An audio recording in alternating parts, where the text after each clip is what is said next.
జాబ్‌కి అప్లై చేయాలనుకుంటున్నారా? అయితే ట్రావెలింగ్ అవసరం లేదు. రిలొకేషన్ కూడా అవసరం లేదు. అండ్ ఎక్స్‌ట్రా ఎక్స్‌పెన్సెస్ కూడా లేకుండా వర్క్ ఫ్రమ్ హోమ్ జాబ్స్‌కి అప్లై చేయండి. ఇండియాలోని top 5 work from home jobs ఏంటి?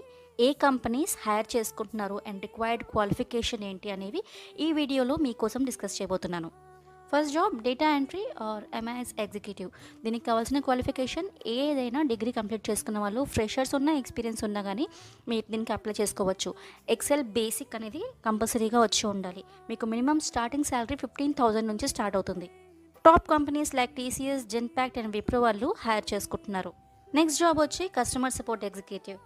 ఇంటర్ లేదా ఎనీ డిగ్రీ కంప్లీట్ చేసుకున్న వాళ్ళు దీనికి అప్లై చేసుకోవచ్చు. అమెజాన్, కాన్సెంట్రిక్స్, టెలిపర్ఫార్మెన్స్ లాంటి కంపెనీస్ దీనికి హైర్ చేసుకుంటున్నాయి. స్టార్టింగ్ శాలరీ 18,000 నుంచి 35,000 వరకు ఉంటుంది. మీకు మంచి కమ్యూనికేషన్ స్కిల్స్ వచ్చి ఉంటే సరిపోతుంది. Next job content moderator. Degree complete చేసుకున్న ఫ్రెషర్స్ కానీ, ఎక్స్పీరియన్స్ ఉన్న వాళ్ళు కానీ దీనికి అప్లై చేసుకోవచ్చు.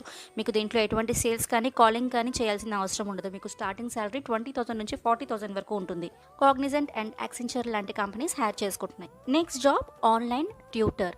క్వాలిఫికేషన్ రిక్వైర్డ్ గ్రాడ్యుయేషన్ కానీ, పోస్ట్ గ్రాడ్యుయేషన్ కానీ కంప్లీట్ చేసి ఉండాలి. అండ్ దీనికి ఎక్స్పీరియన్స్ అనేది added advantage. Companies like Byju's, Vedantu లాంటివి హైర్ చేసుకుంటున్నాయి. స్టార్టింగ్లో మీకు 25K వరకు శాలరీ ఉంటుంది. జాబ్ వచ్చి ఫ్రీలాన్సింగ్. మీకు దీనికి డిగ్రీ అవసరం ఉండదు. మీ స్కిల్స్ని బట్టి అండ్ ఎక్స్పీరియన్స్ని బట్టి మీకు జాబ్ ఇన్కమ్ అనేది ఉంటుంది. కంపెనీస్ లైక్ ఫేవర్ అండ్ ఇంటర్న్షల్లా వంటివి హైర్ చేసుకుంటున్నాయి. మీ క్వాలిఫికేషన్ ఏంటి? మీరు ఫ్రెషరా లేదా ఎక్స్పీరియన్స్డా? నాకు కామెంట్ చేయండి. నెక్స్ట్ వీడియో మీకోసమే.